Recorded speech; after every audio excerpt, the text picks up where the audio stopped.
اعوذ باللہ من الشیطان الرجیم، بسم اللہ الرحمن الرحیم۔ محترم سامعین و ناظرین کرام، السلام علیکم ورحمۃ اللہ وبرکاتہ۔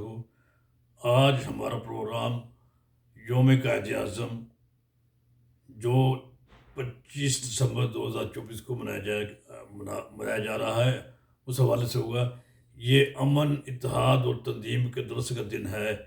اس دن بانی پاکستان کا 148واں یوم پیدائش ہوگا انشاءاللہ۔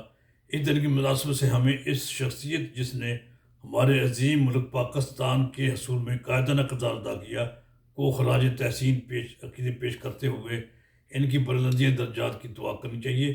یہ ان کا ہم پر قرض ہے اور ہمارا یہ فرض ہے کہ ہم ان کے لیے عقیدت اور خراج تحسین پیش کریں، عقیدت کے پھول پیش کریں۔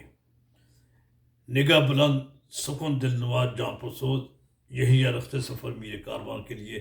یہ حضرت علامہ اقبال کا شعر ہے اور ہمارا قائد حضرت قائد اعظم اس پر پورے اترتے ہیں۔ ان کے اندر یہ صفات ہیں: مسلمانوں کے دلوں کی دھڑکن، شرافت، انسانیت، صداقت، امانت اور اصرار کے پیکر۔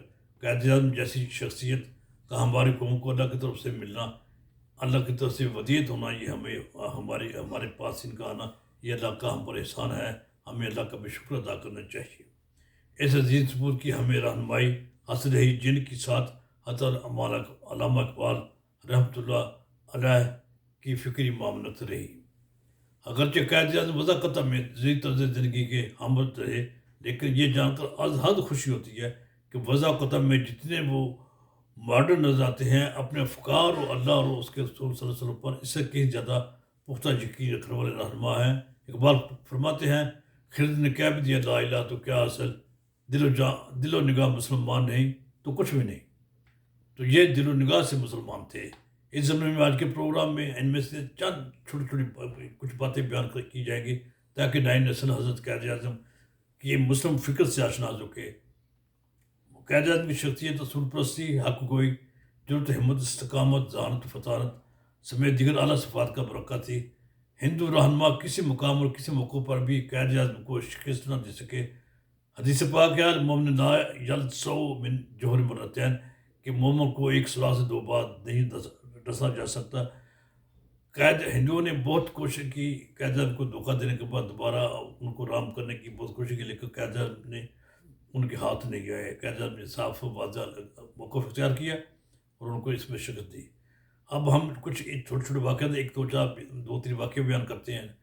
نواب صدیق خان بیان کرتے ہیں کہ قائد اعظم نے خود انہیں بتایا کہ انہوں نے جب بیرسٹری کے امتحان کے پاس کرنے کے لیے لندن گیا تو انہوں نے لنکنز ان میں داخلہ اس لیے لیا کہ اس کے صدر دروازے کے اوپر دنیا کے مشہور قانون دانوں کے نام میں سر فہرست حضرت محمد صلی اللہ علیہ وسلم کا یہ سب غلامی تھا، اس لیے انہوں نے اس انسٹیٹیوٹ میں، اس یعنی ادارے میں، قانون کے ادارے میں داخلہ لیا۔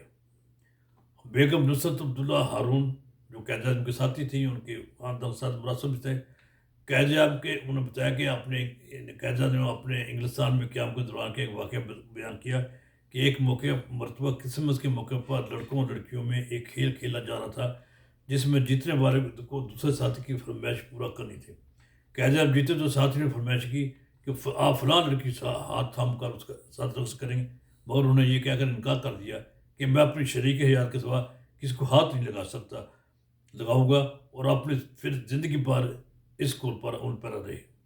مشہور ہندو رہنما بلبل ہند جنہیں بلبل ہند بھی کہا جاتا ہے، Sarojini Naidu, Governor General Lord Mountbatten اور لارڈ ریڈ کلف نے انہیں یعنی حضرت قائد اعظم کو انمول قرار دیتے ہوئے ان کی جانت ہر شکر صفت بلتر ہونا تسلیم کیا ہے۔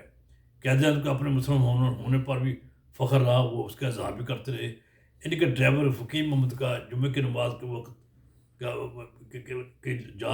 نکل رہا تھا کہ ان کی بیٹی جن کو بی بی کہتے تھے، اس نے اپنے سہیلیوں کے جانے کا کہا تو قائد اعظم نے یہ بات سن لی۔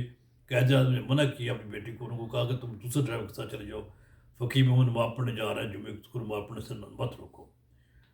اب انتقال اقتدار کے وقت گورنر لارڈ ماؤنٹ بیٹن نے پاکستانیوں کو اپنی تقریر کے دوران پاکستانیوں کو مشورہ دیا کہ وہ نئی مملکت یعنی پاکستان میں عدل و انصاف اور رواداری کہ وہ مثال قائم کریں جو مغل بادشاہ اکبر نے قائم کی تھی۔ قائد اعظم نے اپنی جوابی تقریر میں ماؤنٹ بیٹن کو دو جواب دیا کہ عدل انصاف اور وفاداری کی روایتیں ہمیں اس سے بہت پہلے نبی اکرم صلی اللہ علیہ وسلم سے ملی تھیں۔ ان کے معالج ڈاکٹر کرنل علی بخش کا بیان ہے، یہ احساس فرض و اخلاق عالیہ کا مجسمہ آخر وقت تک اپنے اصولوں پر قائم رہا اور ڈٹا رہا۔ انہوں نے ہمیشہ قرآن پاک کو اپنا آئین کی بنیاد قرار دیا۔ فرمایا کہ مجھ سے اکثر یہ پوچھا جاتا ہے کہ پاکستان کا طرز حکومت کیا ہوگا۔ پاکستان کا طرز حکومت کا تعین کرنے والا میں کون ہوتا ہوں؟ مسلمان کو طرز حکومت آج سے 1300 سال پہلے قرآن حکیم نے وضاح کے ساتھ بیان کر دیا ہے۔ حضرت قائد اعظم نے 11 اکتوبر 1947 کو پاکستانی سرکار اسلام سے خطاب کرنے کے دوران قیام پاکستان کے مقصد کو واضح کرتے ہوئے فرمایا کہ ایسے مملکت کی تخلیق جو ہماری تہذیب و تمدن کی روشنی میں پھلے پھولے اور جہاں معاشرتی انصاف کے اسلامی تصور کو پوری طرح پنپنے کا موقع ملے۔ اور انہوں نے یہ بات میں ایک اور آپ بات بتانا چاہتا ہوں کہ قائد اعظم جو پہلے ماڈرن زندگی میں تھے، پاکستان کے قیام کے بعد انہوں نے پاکستانی مسلم ثقافت کی طرف دھیان کیا۔ ان کے ساتھ ہی سردار عبداللہ نشتر نے بھی اور لیاقت علی خان نے بھی یعنی یہ اس وقت پیش رفت شروع کر دی تھی۔ بہرحال معروف دانشور محقق ڈاکٹر صفدر محمود کی تحقیق کے مطابق حضرت قائد اعظم نے پاکستان سے قبل ایک مرتبہ اور قیام پاکستان کے بعد 14 بار اس عزم کا ادا کیا کہ پاکستان کے آئینی ڈھانچے میں اور نظام کی بنیاد اسلامی اصولوں پر رکھی جائے گی۔ ہمیں بھی حضرت قائد اعظم کی اصولوں پر کی روشنی میں اپنے ملک کی تعمیر ترقی میں اپنا کردار ادا کرتے رہنا چاہیے اور اپنے بزرگوں کو، اپنے قومی رہنماؤں کو جنہوں نے تخلیق پاکستان میں اہم کردار کری، ان کے دعا کو رہنا چاہیے۔ اللہ تعالیٰ ہمیں اپنے وسیلے صحیح محبت کی توفیق عطا فرمائے۔ والسلام علیکم ورحمۃ اللہ وبرکاتہ۔